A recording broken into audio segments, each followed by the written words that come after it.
गुरु प्यारी साध संगत जी, राधा स्वामी। प्यारी साध संगत जी, आप सभी के भीतर बैठे कुल मालिक को प्रणाम। आप सभी को प्रणाम। संगत जी, आज का यह सत्संग बड़ी ही रूहानियत से भरा हुआ सत्संग है। सत्संग के वचन हैं, कोटन में कोई इकतर। सत्संग द्वारा हम यह समझेंगे कि सद्गुरु ऐसा उपदेश क्यों देते हैं कि लाखों करोड़ों लोग सत्य की यात्रा पर चलते हैं, लेकिन कोई एक ही सत्य को उपलब्ध हो पाता है, कोई विरला ही मालिक से मिलाप कर पाता है। आपसे यही विनती है, सत्संग को ध्यान पूर्वक अंत तक श्रवण करें। साथ ही अगर आप चाहें तो हर रोज सत्संग सुनने के लिए चैनल को सब्सक्राइब कर लें, नोटिफिकेशन बेल को ऑल पर सिलेक्ट कर लें। आइए सत्संग की ओर बढ़ते हैं। सत्संग के वचन हैं, कोटन में कोई इकतर। सतगुरु समझाते हैं, उस मालिक की खोज में, सत्य की खोज में करोड़ों लोग चलते। उस परमात्मा की खातिर लाखों लोग साधनाएं करते हैं, अभ्यास करते हैं, लेकिन उस परमात्मा से किसी विरले का ही मिलाप हो पाता। लाखों करोड़ों लोगों में कोई एक ही होता है जिसका मालिक से मिलाप हो जाता है, जिसे अपने असल घर सचखंड में प्रवेश मिलता। आखिर क्या कारण है करोड़ों चलते हैं और कोई एक ही पहुंच पाता? कारण है कि कोई विरला जीव ही होता है जो सब बंधनों से अपने को मुक्त कर लेता। अधिकांश जीव तो परिवार के बंधन में ही बंधे रह जाते हैं, उनका पूरा जीवन बंधनों में बंधे बंधे ही व्यतीत हो जाता। लेकिन कुछ जीव जो परिवार के बंधन से ऊपर उठते हैं, सद्गुरु के उपदेश को सुनते हैं, समझते हैं, वे सद्गुरु के बंधन में फंसे रह जाते हैं। वे सतगुरु से ऊपर नहीं उठ पाते। जैसे उनका परिवार से मोह था, वैसा ही मोह उनका सतगुरु से हो जाता। अगर मोह परिवार से हो तब भी मुक्ति हासिल नहीं हो पाती, अगर मोह सद्गुरु से हो जाए तब भी मुक्ति हासिल नहीं हो पाती। इसलिए सद्गुरुओं ने कभी भी ऐसा नहीं कहा कि आप परिवार के मोह से ऊपर उठें, सद्गुरु के मोह से ऊपर उठें या प्रेमी के मोह से ऊपर उठें। सद्गुरुओं ने सदा ऐसा ही कहा है कि मोह से ऊपर उठो। किसका मोह है यह मायने नहीं रखता, मोह है यही बाधा बन जाएगा, यही आपके लिए रुकावट खड़ी करता रहेगा। मोह का मारा जीव संसार के बंधन छोड़कर आता है, परमार्थ के बंधन बनाकर बैठ जाता। मोह का मारा जीव संसारिक लोगों का मोह छोड़कर आता है, गुरु के मोह में पड़ जाता। वह सतगुरु जो जीव को बार बार समझाता है, बार बार एक ही उपदेश देता है, मोह से ऊपर उठो, जीव उसी के मोह में पड़ जाता। जीव यह भी नहीं सोचता कि मेरा गुरु क्या कह रहा है और मैं क्या कर रहा हूं। गुरु कहता है मोह से ऊपर उठो, हम उसी के मोह में बन जाते हैं। गुरु कहता है अभ्यास करो, हम अभ्यास नहीं करते, उसके आश्रय बैठे रहते। ऐसा नहीं है कि यह कोई नियम है कि करोड़ों में कोई एक ही तरह का, चाहे तो सभी के सभी तर सकते हैं, लेकिन अब तक तो ऐसा ही देखा गया है। करोड़ों लोग उस परमात्मा की खोज में निकलते हैं, लाखों लोग उस परमात्मा की खातिर साधनाएं और अभ्यास करते हैं, लेकिन कोई एक विरला जीव ही होता है जो सच्चे हृदय से, सच्ची मेहनत से बंदगी कर पाता है, ध्यान कर पाता। अधिकांश की बंदगी छूट जाती है, अधिकांश परिवार के मोह से ही ऊपर नहीं उठ पाते। अधिकांश जीव तो संसार में इतना उलझे होते हैं कि उनके पास बंदगी करने का समय ही नहीं होता। जो कुछ बंदगी करना शुरू करते, उनकी भी बंदगी धीरे धीरे छूटती चली जाती। कभी परिवार के कारण, कभी कामकाज के कारण, या फिर कभी इसलिए कि उनका बंदगी करने में जी नहीं करता। कुछ जीव ऐसे भी होते हैं जिनका बंदगी करने को दिल ही नहीं करता, ध्यान करने को दिल ही नहीं करता। संसार में चाहे कितने ही उपद्रव करने हों, वे सभी उपद्रव करने को तैयार है, लेकिन शांत होकर बैठने को कोई राशि नहीं। शांत होकर तो कोई विरला जीव ही बैठता है, वरना तो सभी जीव उतावले हैं जल्दबाजी में।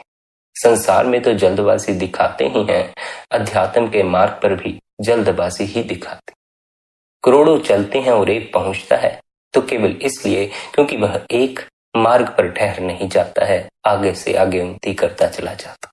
जब तक मंजिल पर नहीं पहुंचता, अपने सफर को जारी रखता है।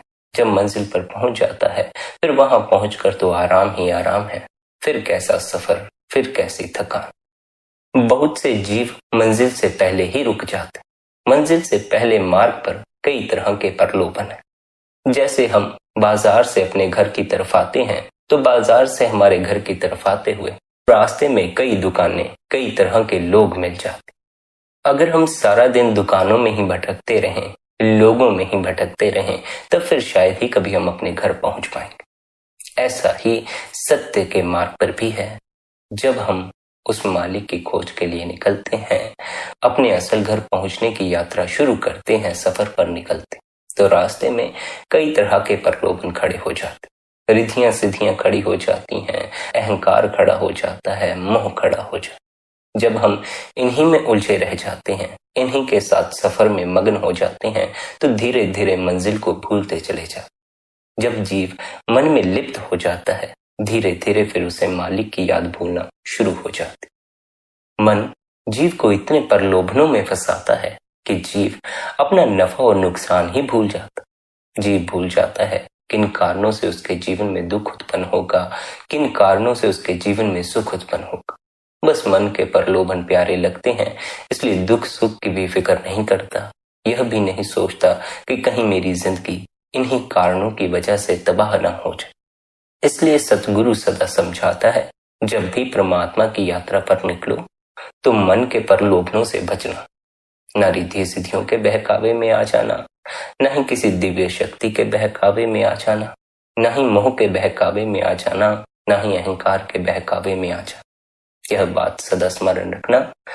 जब आपको पहली दफा भीतर का अनुभव होता है, पहली दफा आपको अपने भीतर ताकत का अनुभव होना शुरू होता है, शक्ति का अनुभव होना शुरू होता है, तब अहंकार के बढ़ने का भी बड़ा खतरा होता। जिसे कभी परमात्मा मिला नहीं, अगर उसे परमात्मा मिल जाए, उसकी झलक मिल जाए, तो स्वाभाविक ही वह अहंकारी होना शुरू हो जाता। क्योंकि जन्मों जन्मों से अहंकार में जिया है और जन्मों जन्मों से यही सीखा है, जो हासिल कर लो उसके लिए अहंकार करना शुरू कर दो।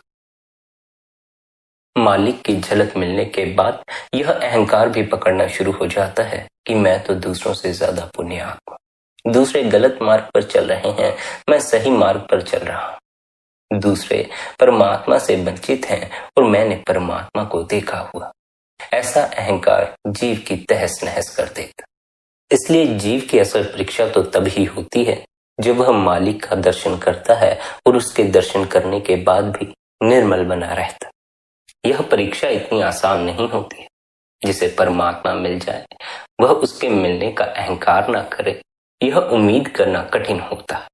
अक्सर तो जीव को शुरुआत में अहंकार ही पकड़ता, लेकिन जो जीव अपने होश को जगाए रखता है, इस ओर ध्यान रखता है कि मुझे अहंकार नहीं करना है, मुझे प्रलोभनों में नहीं फंसना है, वह आगे से आगे उन्नति करता चला जाता।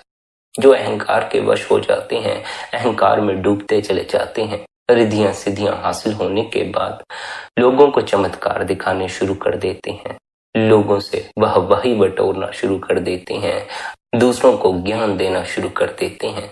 वे अपनी सारी रूहानियत की दौलत को नष्ट कर लेते। रूहानियत की यह दौलत बड़ी ही कीमती दौलत है, इसे यूं ही बर्बाद मत कर देना। धन तो खैर हम यूं ही बर्बाद कर देते, धन कमाया तो इसलिए जाता है ताकि हम अपना जीवन अच्छे से व्यतीत कर सके। लेकिन हम पदार्थों के आशिक, भौतिक चीजों के आशिक, अपना सारा धन उन्हीं में लुटाते चले जाते। धन हो तो बस फिर हम यह सोचना ही बंद कर देते हैं कहाँ पैसा खर्च करना ठीक है, कहाँ पैसा खर्च करना गलत।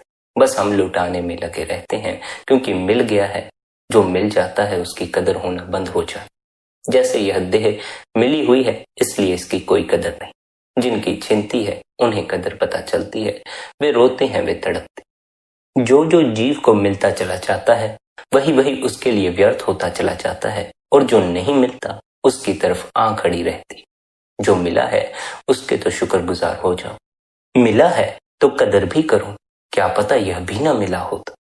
आपके पास अपने को पैदा करने का हक थोड़ी होता, आपके पास यह हक थोड़ी होता है कि आप अपने को आंख वाला पैदा करें या अंधा पैदा करें।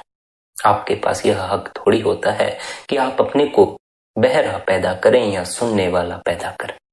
देखने के लिए आंखें मिली हैं, सुनने के लिए कान मिले हैं, चलने फिरने के लिए हाथ पैर मिले हैं, इसकी कदर करो। बहुत से जीव ऐसे हैं जिन्हें जन्म से ही दिखाई नहीं पड़ता, जिन्हें जन्म से ही सुनाई नहीं पड़ता है, जिनके जन्म से ही उन्हें देह पर कोई रोग या कष्ट बना हुआ होता।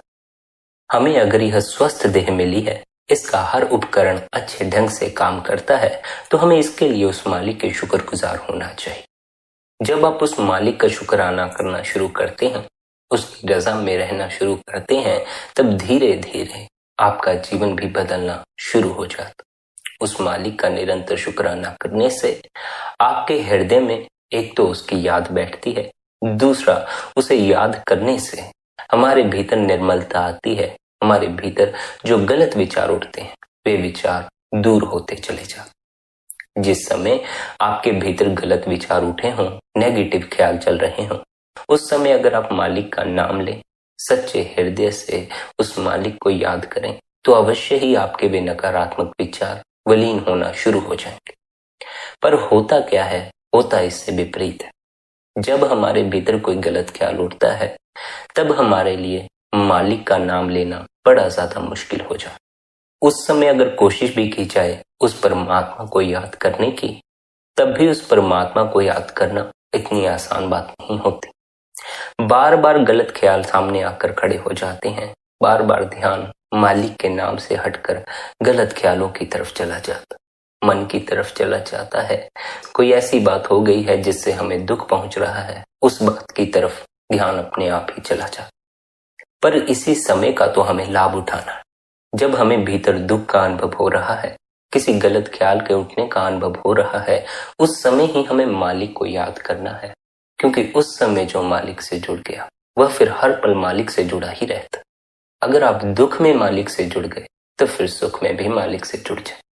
अगर आप दुख में ही मालिक से नहीं जुड़ पाए, तब फिर शायद ही कभी आप सुख में मालिक से जुड़ पाए।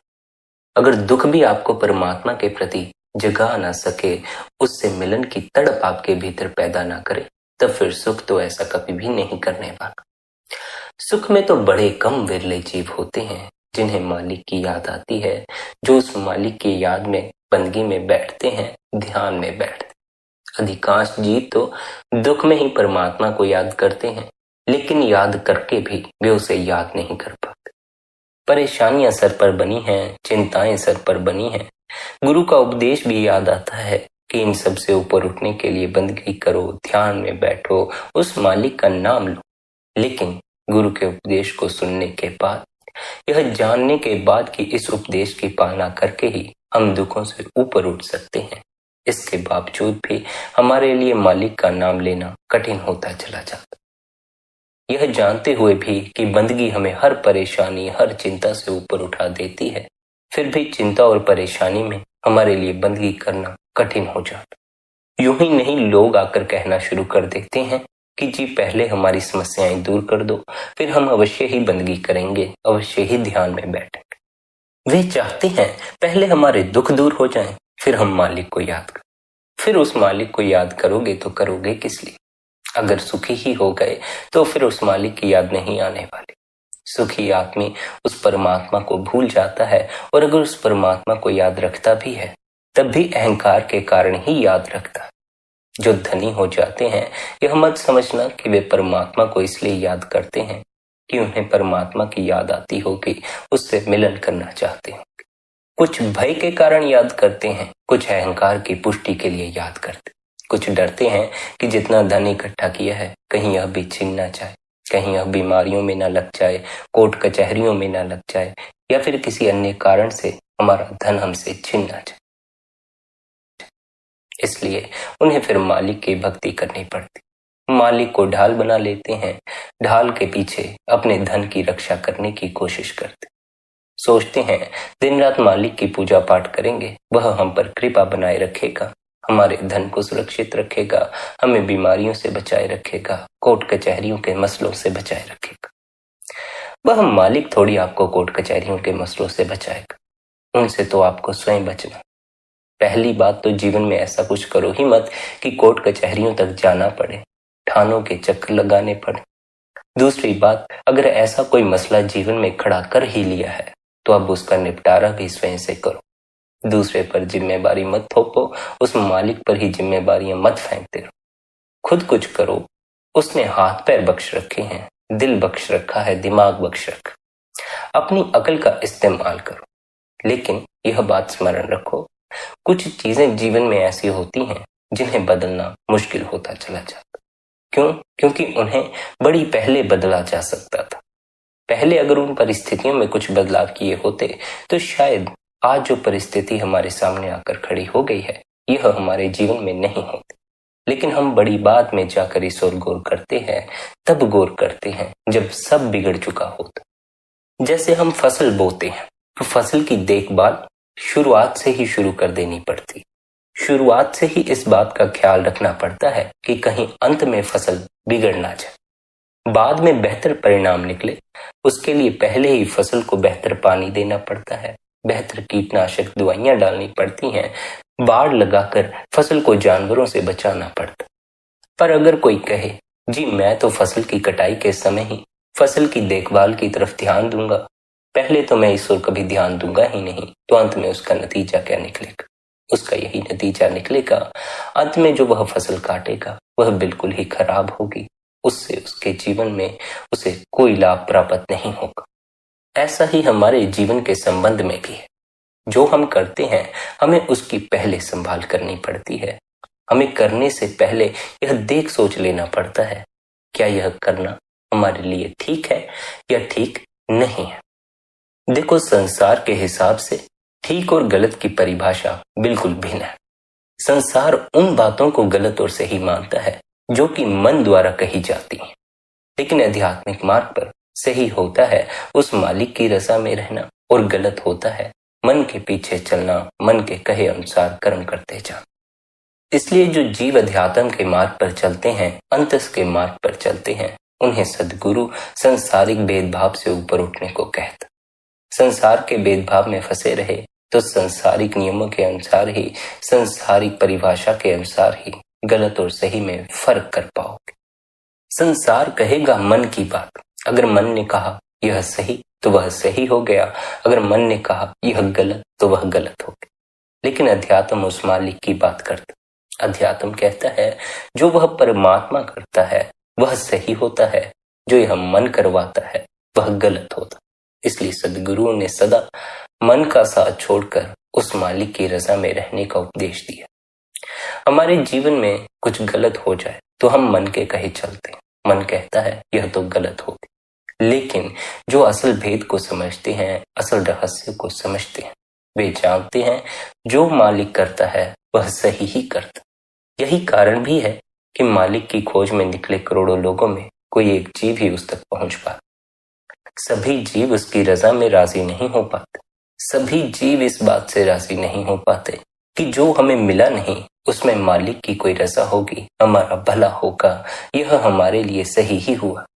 बहुत से जीव हैं जो यह कहना शुरू कर देते हैं यह हमारे साथ गलत हो गया, हमें तो यह मिला ही नहीं, हमने इतनी प्रार्थनाएं की, इतना ध्यान किया, इतनी बंदगी की।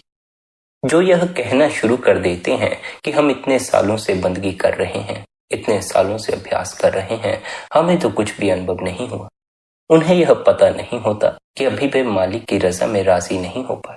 अगर राजी हो गए होते तो वे ऐसा कभी सवाल करते ही नहीं। फिर वे इसी को मालिक की रजा मानकर जीते। जो मालिक की रजा मानकर जीता है वह ऐसे सवाल नहीं करता कि मुझे इतने साल हो गए बंदगी करते, मेरा कुछ बना क्यों नहीं। फिर इसी को उसकी रजा बना लो, ऐसा ही होना था, ऐसा ही उसने चाहा था, इसी में कोई भलाई होगी।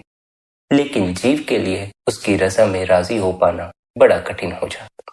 जैसा आपसे पहले कहा गया, हम जो मांगते हैं अगर वे मांगा हुआ हमें मिलता नहीं है तो हमारे लिए यह मानना मुश्किल होता है कि इसमें कोई परमात्मा की रजा छिपी हुई है, इसमें हमारा कोई भला छिपा। हमें जो नहीं मिला है उसकी तड़प हमें सताती है, उसका दुख हमें सताता है। जब उसका दुख हमें पकड़ लेता है, ना मिलने की पीड़ा हमें पकड़ लेती है, तब हमें उस मालिक की रजा से बाहर निकलना पड़ता है और उसकी रजा छोड़कर हम मन के कहे चलना शुरू करते हैं। और मन के कहे चलकर हम ऐसे तरीके खोजते हैं जिससे कि हम वह हासिल कर सके जो हमें अभी मिला नहीं है, जिसकी तड़प हमारे भीतर बनी हुई। गुरु जब मालिक की रजा में रहने का उपदेश देता है तब वह हर तरफ से मालिक की रजा में रहने के लिए कहता। ऐसा नहीं कि आप एक तरफ से मालिक की रजा में रहने लग जाएं, और दूसरी तरफ से उसकी रज़ा में रहने से इनकार कर। अगर आपके जीवन में कुछ अच्छा हो रहा हो तो आप कहें कि परमात्मा की कृपा, हे परमात्मा तेरा शुक्रिया। लेकिन अगर आपके जीवन में गलत हो रहा हो तो आप यह कहने लग जाएं कि हे परमात्मा तूने मेरे साथ ऐसा क्यों किया। मालिक की रज़ा में राजी होने का अर्थ है सुख में भी उसकी रज़ा में रहना, दुख में भी उसकी रज़ा में रहना। अगर सुख आया तो उस सुख से नहीं चिपक जाना, उसका दिया प्रसाद समझना है। अगर दुख आया तो उस दुख से नहीं चिपक जाना, उसमें भी अपनी कोई भलाई समझनी। अक्सर तो दुख में हमारी भलाई ही छिपी होती। भलाई क्या होती है? भलाई होती है आत्मा के जागरण की। लेकिन हम जीव देह के तल तक सीमित होते हैं, मन में फंसे होते हैं, इसलिए हम जो अपनी भलाई भी सोचते हैं मन के तल पर खड़े खड़े ही सोचते। मन उसे भलाई मानता ही नहीं है जिससे कि सत्य की खबर लगती हो, जिससे कि आत्मा की पहचान होती।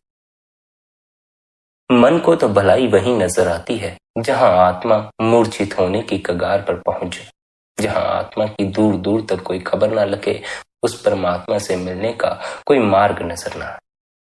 मन को भलाई नजर आती है इच्छाओं की पूर्ति में। यूं ही नहीं, हम अब तक इच्छाओं के जाल में फंसे हुए।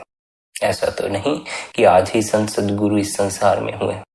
इतने समय से संत सद्गुरु इस संसार में होते आए हैं, इतने धर्म ग्रंथ इस संसार में मौजूद हैं, इतने गुरुओं का ऑनलाइन उपदेश आपको मिल जाएगा, लेकिन फिर भी हम वहीं के वहीं खड़े। जब हम पैदा हुए थे तब जो हमसे पहले के लोग थे उन्हें भी यही उपदेश दिए जाते थे, अपने भीतर उतरो, चोरी ठगी मत करो, मन के कहे मत चलो, इच्छाओं और वासनाओं के शिकार मत हो जाओ। लेकिन तब से लेकर अब तक जीव इन सब में ही उलझा रहा है, इनसे ऊपर नहीं उठ सका। युगों युगों से यही उपदेश चले आ रहे हैं, लेकिन युगों युगों से जीव सोया हुआ है, सत्य के प्रति नहीं जागता। ऐसा भी नहीं है कि एक एक जीव को अलग अलग उपदेश दिया जाता, सभी को एक ही उपदेश दिया जाता। किसी के लिए उपदेश में कोई अलग से खास बात नहीं होती है। ऐसा नहीं है कि कोई वीआईपी है तो उसके लिए अलग उपदेश है, कोई वीआईपी नहीं है तो उसके लिए अलग उपदेश। ऐसा नहीं है कोई अमीर है तो उसके लिए अलग से कोई साधना है, अलग से कोई अभ्यास। सतगुरु तो सभी को एक ही तरीका समझाता है, एक ही उपदेश देता है। उसका किसी से कोई भेदभाव नहीं, वह बड़े छोटे में फर्क नहीं करता, अमीर गरीब में कोई भेदभाव नहीं करता। उसके पास अमीर चले जाएं, उन्हें भी वह वही उपदेश देगा जो कि वह गरीब को देता। उसके पास दुखी चले जाएं तो उन्हें भी वह वही उपदेश देता है जो वह सुखी जीवों को देता। सुख में हो दुख में हो सबके लिए एक ही उपदेश। चिंता में हो चिंता मुक्त हो सबके लिए एक उपदेश है। आराम में हो बेआरामी में हो सबके लिए एक ही उपदेश है। उपदेश है अपने ही भीतर उस परमात्मा की खोज करना, अपने स्वयं की पहचान करना, अपने अंतस की गहराई में उतरकर जो आपका असल होना है, अर्थात आपकी आत्मा, उस आत्मा की पहचान कर। आत्मा की पहचान क्यों जरूरी है? क्योंकि आत्मा की पहचान के बाद ही जीव का परमात्मा से मिलाप होता। देह तो परमात्मा में नहीं समा सकती है, देह तो मिट्टी में समा जाती है। देह का संबंध तो इस मिट्टी से है, इस संसार से। इस संसार में हमें यह देह मिली, इस संसार में ही यह देह हमें छोड़ भी जाए। इसलिए इस देह के सहारे उस परमात्मा में समाया नहीं जा सकता। अगर देह के तल पर सीमित हो, अगर देह को लेकर कहीं समाना चाहते हो तो सिवाय मिट्टी के कहीं न समा सकोगे। आपने भी वह गीत सुना होगा, एक दिन ऐसा आएगा तो फिर बड़ा पछताना, ना कर मान बंदिया एक दिन मिट्टी में मिल जाना। मिट्टी में मिल जाओगे फिर अभिमान किस बात का है, मिट्टी में मिल जाओगे फिर दुख किस बात का है, मिट्टी में मिल जाओगे तो सुख किस बात का। जब देह ना बची तो देह बीमारियों से ग्रस्त थी, कर्जे से ग्रस्त थी कि दुख से ग्रस्त थी, किसी भी बात का क्या फर्क पड़ता है? कोई फर्क नहीं पड़ता। बहुत से लोग मैंने ऐसे देखे हैं जो अपने अंतिम समय में बीमारियों से ग्रस्त थे, लेकिन अगर उन्हें बीमारी थी, अगर वे बीमारियों से परेशान थे तो केवल इसी कारण से थे कि उनके पास देह थी। जब देह चली गई, बीमारी भी चली गई, वे खुद भी यहाँ से चले गए। फिर ना तो कभी वे मिले ना ही उनकी बीमारी की कोई खबर मिले। अभिमान करना है तो तब करो अगर यह देह सोने की हो, यह तो मांस का लोथड़ा। अगर अभिमान करना ही है तो तब करो जब यह देह मालिक से मिल जाती, यह तो मिट्टी में मिल जाती है, यह तो मालिक से मिलाप कर नहीं सकती। अगर अभिमान करना ही है तो तब करो अगर यह देह सुगंध से भरी हुई है, यह तो दुर्गंध से भरी हुई है। थोड़ी सी गर्मी पड़ती है और हम दुर्गंध मारना शुरू कर देते। इसका अभिमान करते हो तब फिर वह दिन दूर नहीं जब दुख की बरसात होने वाली। जीवन के सभी दुख छोटे पड़ जाते हैं जब देह गिरती है। देह के गिरने का दुख सबसे बड़ा दुख है। वैसे तो देह का गिरना, देह का मिट्टी में मिल जाना जीव को हर कर्ज फर्ज से मुक्त कर देता। वैसे तो देह का गिरना जीव को हर समस्या, हर बीमारी से मुक्त कर देता है, लेकिन देह के मोह का मारा जीव फिर भी देह की उम्मीद लगाता, फिर भी उस मालिक से यही प्रार्थना करता है कि हे परमात्मा, मुझे फिर से संसार में भेज, मुझे फिर से देह बख्श। भूल जाता है देह दुखों का घर, भूल जाता है देह को कोई भी बीमारी पकड़ सकती है, भूल जाता है देह किसी भी हादसे का शिकार हो सकती। यह भूल जाने के कारण ही कि देह कभी भी मिट सकती है, जीव अपनी आत्मा के प्रति सोया हुआ है। अगर इस बात का स्मरण जाके कि देह तो आज है, कल पता नहीं है कि नहीं है, तभी कहीं जाकर आप असल की खोज में निकलेंगे, आत्मा की खोज में निकलेंगे। आत्मा की खोज ही सबसे महत्वपूर्ण खोज। इस संसार में हमारे सिर पर कोई कर्ज या फर्ज नहीं है। यहाँ हमें भेजा गया है तो सिर्फ इसलिए कि हम उस मालिक की भक्ति करके उस मालिक से मिलाप करें। यही हमारे जीवन का असल उद्देश्य है। इस उद्देश्य को सदा स्मरण रखना। बाकी आप जीवन में जो कुछ करते हो वह करते रहो, ऐसा नहीं कि वह सब करना छोड़ दो, लेकिन वह करते हुए भी इस बात को सदा स्मरण रखना। असल उद्देश्य जो मनुष्य जन्म का होता है वह उस मालिक से मिलाप करना होता, देह के बंधन से छुटकारा पाना होता है, क्योंकि देह दुख का घर होती है। लेकिन यह देह के बंधन से छुटकारा पाने की जो यात्रा है वही जीव करता है जिसका देह से मोह टूट चुका।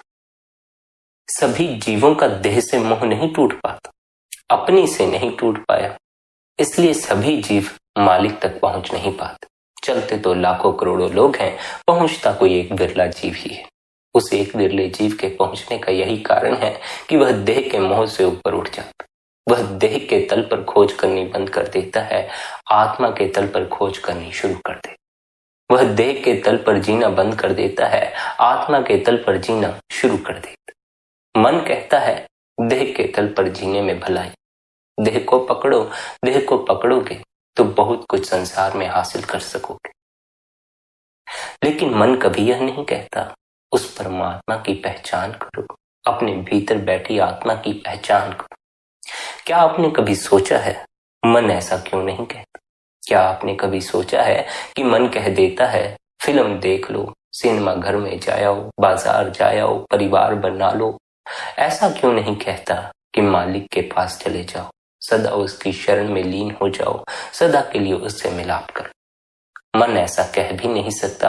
अगर मन भी ऐसा कहने लगे तब फिर जीवों की मुक्ति के लिए तो कोई रुकावट शेष रहेगी ही नहीं, फिर तो मुक्त होना बड़ी आसान सी बात हो जाएगी। इतनी आसान यह यात्रा नहीं है जितना यह सुनने में आसान लगता है। मन से ऊपर उठो, उतना ही यह कठिन भी होता। सुनने में तो बड़ी साधारण सी बात है, ध्यान में बैठो, लेकिन ध्यान में बैठना इतना आसान नहीं होता, ध्यान में बैठना बड़ा कठिन होता। सुनने में तो बड़ा आसान सा लगता है, निरंतर भजन बंदगी करनी है, आधा पौना घंटा मालिक को याद करना, लेकिन 5-10 मिनट भी मालिक को याद करना बड़ा कठिन होता। मन का इतना जोर है, मन इतना ताकतवर है कि बार बार जीव की बंदगी को पछाड़ देता। जीव इसके सामने आकर हार जाता है। इसलिए सदगुरु कहते हैं उस मालिक से अगर कोई प्रार्थना करनी ही है तो यही प्रार्थना करना, हे परमात्मा, मुझे इतनी ताकत बख्श, इतनी हिम्मत बख्श कि मैं तेरा नाम ले सकूं। मुझे इतनी हिम्मत बख्श कि मैं हर रोज बंदगी में बैठ सकूं, हर रोज ध्यान में बैठ सकूं। लेकिन हमारी प्रार्थनाएं बिल्कुल ही विपरीत प्रार्थनाएं हैं। हमारी प्रार्थनाएं मन से निकली हुई प्रार्थनाएं। हमारी प्रार्थनाएं प्रार्थनाएं कम हैं, मांगे ज्यादा हैं। मांगने वाले मंगते बनते हैं, प्रार्थना करने वाला भक्त बनता है। इसलिए प्रार्थना करना, मांग मत करना। प्रार्थना और मांग में बड़ा भेद होता है। प्रार्थना वह होती है जिसमें कि दूसरों का भला भी होता है, अपना भी भला होता है। लेकिन मांग वह होती है जिसमें केवल और केवल स्वार्थ होता है, न अपना भला होता है न दूसरे का भला होता है। निहित स्वार्थ के लिए किए गए सभी कार्य दुख बनते चले जाते हैं, क्योंकि इस संसार में हमें सभी के साथ एक साथ रहने के लिए भेजा गया है। लेकिन हम सब एक साथ रहने में असमर्थ होते चले गए हैं। जितना समाज आगे बढ़ता चला गया, उतने ही लोग भी आपस में बढ़ते चले गए। जब राधा स्वामी पंथ नहीं था, तब कोई भी इस बात का अहंकार नहीं कर सकता था, मैं राधा स्वामी हूं। कोई भी इस बात का अहंकार नहीं कर सकता था, मुझे नामदान मिला है, मुझे गुरु द्वारा दीक्षा मिली है। जब यह पंथ नहीं था, तो ना तो इस पंथ के खिलाफ कोई बोल सकता था, ना ही इस पंथ के लोग किसी दूसरे के खिलाफ कुछ बोल सकते थे। लेकिन जैसे जैसे हम आगे बढ़ते चले गए हैं, हमने अपने आप को दूसरों से अलग कर लिया। लेकिन यह दूसरों से अलग करना क्या सदगुरु का उपदेश था? नहीं, सदगुरु का तो ऐसा कोई उपदेश नहीं था। जितने संत महात्मा आज तक हुए हैं, जितनों ने धर्म की स्थापना की है, उन्होंने कभी भी यह नहीं कहा कि आप दूसरों से प्रेम प्यार करना छोड़ दें। लेकिन जीव उन सदगुरुओं के चले जाने के बाद भटकता ही चला गया है। उसने आगे अपने नियम बना लिए हैं, अपने रीति रिवाज खड़े कर लिए। संत सदगुरुओं ने धर्म की स्थापना की। उन्होंने कहा इस धर्म के द्वार सभी जीवों के लिए खुले। लेकिन हमने सदगुरु द्वारा स्थापित किए धर्म को छोटी छोटी टुकड़ियों में बांट लिया। हमने बंटवारे कर लिए। हम दूसरे धर्म के लोगों से नफरत करते हैं, अपने जो हैं उनसे प्यार करते हैं। हम दूसरे पंथ के लोगों को गलत साबित करते हैं और अपने पंथ के लोगों को सही मानते हैं। हमारी सभी मान्यताएं सही और गलत के जितने भेद हैं, मन द्वारा खड़े किए जाते हैं। इसलिए सतगुरु मन के पीछे ना चलने को कहता। मन के पीछे चलते रहे तो एक समय से आएगा जब फिर सभी से राग द्वेष होने शुरू हो जाएंगे। एक धर्म का दूसरे धर्म से झगड़ा तो दूर की बात हो जाएगी, अपने ही धर्म में लोग लड़ना शुरू कर देंगे। अब तो ऐसे हालात भी पैदा हो गए हैं कि हम आपस में ही लड़ना शुरू हो गए। पराये से लड़ने की बात तो अब बड़ी दूर हो गई है। बाहर दुश्मनियां अपने सर लेने की बात तो बड़ी दूर हो गई है। अब तो अपने घर में ही दुश्मनियां खड़ी हो जाती हैं, अपने घर में ही झगड़े शुरू हो जाते। परिवार वाले ही आपस में मिलकर नहीं रह पाते। जरा सोचो, जब दो सगे भाई इस जमीन की खातिर लड़ना शुरू कर देते हैं, तब दो विभिन्न धर्मों के लोग, दो विभिन्न जातियों के लोग आपस में इस जमीन की खातिर क्यों नहीं लड़ेंगे? लड़ेंगे ही। जब परिवार में ही इतने मसले खड़े हो गए हैं, तो जिनसे कोई पारिवारिक संबंध नहीं, जो पहले ही पराए हैं, वे तो कुछ न कुछ दिक्कत अवश्य ही खड़ी करेंगे। अब तो ऐसा समय आ गया है, अपनों पर ही भरोसा नहीं किया जा सकता, दूसरों की तो बात छोड़। अगर अपनों पर भरोसा किया जाता, अगर अपनों पर भरोसा किया जा सकता, तब शायद हमें मालिक पर भरोसा करने की कोई आवश्यकता नहीं पड़ती। शायद ही फिर कोई जीव होता जो मालिक पर भरोसा करने की बात कहता। अपनों से अगर हमें सहारा मिल जाता, फिर मालिक का सहारा कोई नहीं ताकता। वही जीव मालिक का सहारा लेता है, वही जीव मालिक की तरफ बढ़ता है, जिसे यह समझ आ जाती है इस संसार में मेरे अपने भी मेरा साथ नहीं दे सकते। जो यह जान जाता है यहाँ अपनों को पराया होने में जरा भी देर नहीं लगती, वही उस मालिक को अपना बनाता। वरना अधिकांश जीव लोगों में ही सहारे खोजते रह जाते। सहारा खोजना है, उस परमात्मा का सहारा खोजो, क्योंकि उसका सहारा मिल जाए फिर किसी का सहारा नहीं ताकना पड़ता, फिर किसी के आगे तरले नहीं करने पड़ते, फिर किसी के आगे मिन्नत नहीं करनी पड़ती। उस मालिक ने आपको ऐसा पैदा नहीं किया है कि आप दूसरों के आगे हाथ पैर जोड़ें, मिन्नतें करें। उसने आपको शहंशाहों की तरह पैदा किया है, और आप शहंशाह हैं भी केवल इस कारण से गुलाम बने बैठे हैं, मन के पीछे लगे। मन की गुलामी छोड़ दीजिए, फिर आप गुलाम नहीं रह जाते, फिर आप शहंशाह हैं। फिर आपको किसी से मांगने की जरूरत नहीं, किसी से मिन्नत करने की जरूरत नहीं। और अगर कभी मांगना ही पड़े तो सिवाय परमात्मा के किसी के आगे हाथ मत फैलाना। क्योंकि बदले में फिर वे लोग आपसे हिसाब भी मांगेंगे। अगर हिसाब नहीं भी मांगेंगे तो इतना तो जरूर जताएंगे कि मैंने तुम्हारी खातिर यह किया। बस फिर वहीं हम भी फंस जाते हैं, फिर हमें भी उसकी खातिर करना पड़ता। अगर उस परमात्मा से कुछ मांगो तो वह अवश्य देता है। अगर कोई सच्चे हृदय से, अगर कोई सच में दुखी हो, सच में तकलीफ में हो और वह परमात्मा से मांग करे तो परमात्मा उसकी मांग पूरी कर भी देता। क्योंकि दुख में, पीड़ा में हम गलत मांग नहीं करते। दुख में, पीड़ा में तो हम यही मांग करते हैं कि हमारा दुख दूर हो जाए। लेकिन जब हम सुख में होते हैं तो बड़ी तरह की मांग करते, धन की मांग, मकान की मांग, किसी स्त्री की मांग, किसी पुरुष की मांग, जिस कारण फिर वे मांगे हमारी पूरी नहीं हो पाती। पर दुख में जीव अन्य सभी मांगे भूल जाता है और दुख से छुटकारा पाना चाहता। उस परमात्मा से मांगो, वह सब देता है, लेकिन मांगो सोच समझकर। मांगो जरूरत पड़ने पर, ऐसा नहीं हर रोज ही मांगने लग जाओ। ऐसा नहीं मांगना शुरू किया तो अति पर ही चले गए, सब कुछ ही मांगने लगे। कोई एक अद्वितीय चीज जिसके लिए आपने मेहनत की हो, ईमानदारी की हो, तब तो मांगते हुए अच्छे भी लगते। लेकिन जिसके लिए कोई मेहनत ही नहीं की, वह मांगने का तो फिर कोई सवाल ही पैदा नहीं होता। हम ऐसे ही हैं, हम बिना मेहनत किए, बिना कमाई किए धन की मांग करना शुरू कर देते। फिर भला धन आएगा तो कैसे आएगा? धन तो मेहनत करने से ही आता, खाली बैठे तो धन मिल नहीं जाएगा। अगर धन हासिल करने के लिए कुछ करते नहीं हो पर धन की मांग है तो फिर भला वह परमात्मा धन दे तो कैसे दे? इसलिए अगर उस मालिक से कुछ मांगना तो सोच समझ कर मांगना। वही मांगना जिसके लिए आपने भी मेहनत की हो, वही मांगना जिसके मिलने से आपके जीवन में सुख आता हो, दुख ना आता। सोच समझ कर मांगना, बिना सोचे समझे मत मांगना। कुछ मांगने से पहले इंतजार करना, देखना जो मांगने जा रहे हो क्या उससे आपके जीवन में सुख आएगा या नहीं आएगा। जल्दबाजी में फैसला मत लेना, सब्र रखकर फैसला लेना। सब्र रखकर फैसला लोगे तो सही फैसला लोगे, जल्दबाजी में फैसला लोगे तो गलत फैसला लोगे। जल्दबाजी कहीं भी नहीं करनी है, सब्र रखकर जीवन में चलना।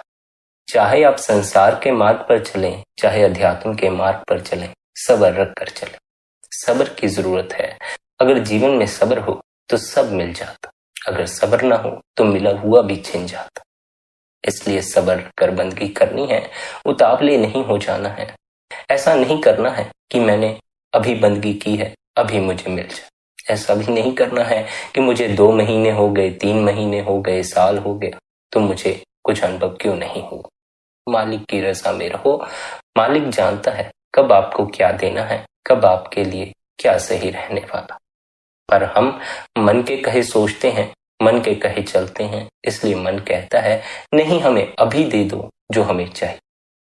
आध्यात्मिक यात्रा पर चले हैं, ध्यान कर रहे हैं, उस मालिक से मिलाप की यात्रा है तो यह कहना शुरू कर देते हैं अभी मालिक से मिलाप हो जाए। अभी क्यों नहीं हो रहा? अभी मिलने की यही दौड़ संसार में थी, यही दौड़ लेकर अध्यात्म में आके। अगर इसी दौड़ के साथ इस मार्ग पर भी आगे बढ़ना चाहते हो फिर आगे ज्यादा दूर तक जा ना सकोगे। आध्यात्मिक मार्ग पर तो भागने वाले लोग, जल्दबाजी करने वाले लोग सबसे पहले थक जाते, सबसे पहले इस मार्ग से पीछे लौट जाते। इसलिए जल्दबाजी नहीं, सब्र रखना है। भजन सिमरन को, ध्यान को लक्ष्य नहीं बना लेना है। बस अपने सद्गुरु का उपदेश समझकर उनके दिए उपदेश की पालना करनी। अगर भजन सिमरन को लक्ष्य बनाकर चलोगे तब फिर उस मालिक के मिलने की आस लगाकर बैठ जाओगे। आस लगाकर बैठ गए तो फिर उसके ना मिलने का दुख पकड़ लेगा। इसलिए लक्ष्य नहीं बनाना है, गुरु की सेवा समझकर करो। जैसे गुरु की सेवा करते हो तो सेवा करने में कोई लक्ष्य थोड़ी होता है कि आज मैंने इतनी जगह झाड़ू मारना है, इतने गिलास साफ कर देने हैं, इतने लोगों की मदद कर देने। सेवा में कोई लक्ष्य नहीं हो। सेवा तो बिना किसी लक्ष्य को साधे की जाती। सेवा जितनी हो जाए उतनी ही अच्छी होती। बंदगी भी ऐसे ही है, जितनी हो जाए उतनी अच्छी होती है, लेकिन कोई लक्ष्य नहीं होना चाहिए। जैसे हम सेवा कुछ पाने की खातिर नहीं करते, केवल सद्गुरु के उपदेश की पालना करते हैं, दूसरों की सेवा करते हैं, दूसरों का साथ देते हैं। ऐसे ही हमने भजन सिमरन को सद्गुरु की सेवा समझनी है। और उस सेवा करने में फल की आशा नहीं बांध लेनी। आशाएं जीव के जीवन में दुख लाती हैं। दुख से बचना है, दुख से ऊपर उठना है तो आशाएं छोड़ दो। इस मन का साथ छोड़ दो। इस मन का साथ छोड़कर अपने असल की पहचान करो, अपनी आत्मा की पहचान करो। आत्मा परमात्मा में समा सकती है, इसलिए आत्मा की पहचान करना। आत्मा की पहचान के लिए निरंतर भजन सिमरन में बैठो, निरंतर अपने भीतर उतरो। आपके भीतर छिपी है आपकी आत्मा, उसकी प्राप्ति ही आपको देह के बंधनों से मुक्त कर सकती, उसकी प्राप्ति ही आपका मालिक से मिलाप करवा सकती है, उसकी प्राप्ति ही आपके जीवन में सुख ला सकती। इसलिए आपसे यही विनती है, निरंतर अपने भीतर उतरें, निरंतर अपनी आत्मा की खोज अपने ही भीतर करें, उस परमात्मा की खोज अपने ही भीतर करें। निरंतर भजन सिमरन में बैठें, निरंतर ध्यान में बैठें। निरंतर ध्यान में बैठने से, निरंतर भजन सिमरन करने से धीरे धीरे हमारा मन से तादात्म्य टूटता चला जाता। धीरे धीरे हम अपने अंतस की गहराई में सरकते हैं और उसी गहराई में हमें अनहद शब्द की प्राप्ति होती है। उस अनहद शब्द से जो अपनी लिप जोड़ देता है, वह उसके सहारे उसका साथ पकड़कर आत्मा तक पहुंच जाता है, क्योंकि अनहद शब्द की धुन, शब्द का प्रकाश आत्मा से उठता। जो आत्मा से उठता है उसे पकड़कर ही आत्मा तक की यात्रा पूरी होती है। इसलिए निरंतर अपने गुरु द्वारा दिए अभ्यास की पालना करें, निरंतर भजन सिमरन में बैठें और साथ ही शब्द को सुनने के लिए भी अवश्य समय निकालें, अवश्य भजन में बैठें। संगत जी, आज के इस सत्संग को यहीं पर विश्राम देते हैं। शब्द के प्रकाश से, शब्द की धुन से कैसे जुड़ना है, इसके बारे में कल के सत्संग में विस्तार पूर्वक समझाया जाएगा। आप चैनल को सब्सक्राइब कर लें, नोटिफिकेशन बेल को ऑल पर सिलेक्ट कर लें, ताकि आने वाले सत्संग की अपडेट आपको मिल सके। संगत जी, इसी के साथ आज के सत्संग को यहीं पर विश्राम देते हैं। यदि आज का यह सत्संग आपको अच्छा लगा हो तो आज के इस सत्संग को आप अपने मित्रों और संबंधियों के साथ शेयर भी कर सकते।